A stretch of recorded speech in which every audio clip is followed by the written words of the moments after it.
नमस्ते बच्चों, आपका स्वागत है प्राथमिक विद्यालय पट्टी प्रदमन के ई पाठशाला में। आज हम लोग बात करेंगे हिंदी व्याकरण की। हिंदी व्याकरण की जो क्लास है, जो आप लोग अभी तक लिख रहे थे स्कूल में, वो अब आप अपने वीडियो के माध्यम से भी लिख पाएंगे।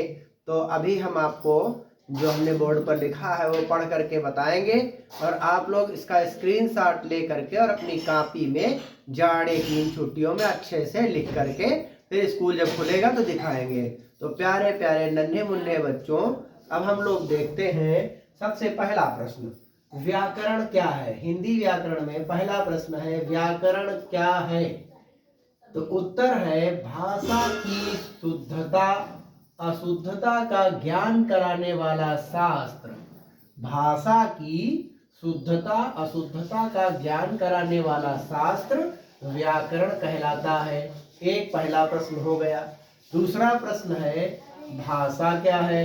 अभी यहाँ पर देखिए शुरुआत हुई थी पहले प्रश्न में कि व्याकरण क्या है, तो भाषा की शुद्धता अशुद्धता का ज्ञान कराने वाला शास्त्र व्याकरण है। शुद्धता अशुद्धता मतलब सही और गलत का ज्ञान कराने वाला, सही और गलत का बोध कराने वाला शास्त्र व्याकरण कहलाता है। अब देखिए दूसरा प्रश्न है कि भाषा क्या है।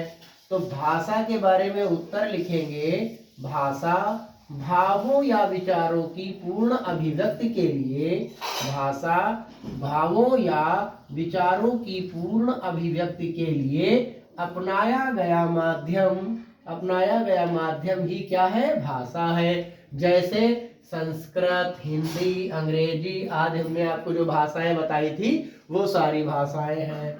अब देखिए यहाँ फिर से ध्यान देंगे कि भाषा भावों, हमारे मन में कोई बात उठी, हमारे मन में कोई भाव उठा, वो हमने अपनी बात किसी दूसरे को कही।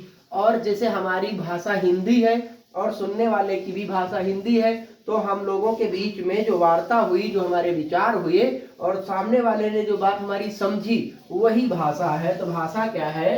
भावों या विचारों की पूर्ण अभिव्यक्ति के लिए अपनाया गया माध्यम ही भाषा है। जैसे संस्कृत में हम बात कर रहे हैं तो संस्कृत भी सामने वाले को पता होनी चाहिए। अगर हम हिंदी में बात कर रहे हैं तो हिंदी, अगर अंग्रेजी में हम बात कर रहे हैं तो सामने वाले को भी अंग्रेजी में ही पता होना चाहिए, तभी हमारे बीच में बात हो पाएगी। फिर है, भाषा को प्रयोग के आधार पर 3 भागों में बांटा गया है। भाषा को प्रयोग के आधार पर 3 भागों में बांटा गया है। कितने भागों में? 3 भागों में बांटा गया है। पहला है लिखित रूप, कोई भी बात हमको लिख करके अगर किसी को बतानी है और सामने वाला अगर हमारी भाषा जानता है तो हमारे दोनों के बीच में जो बात पहुंची है वो भाषा के माध्यम से पहुंची है, तो बात पहली हो गई लिखित भाषा। दूसरी है कथित भाषा। कथित मतलब मौखिक भाषा, जो हम बोल रहे हैं, ये हमारी कथित भाषा है। फिर तीसरी भाषा है सांकेतिक भाषा।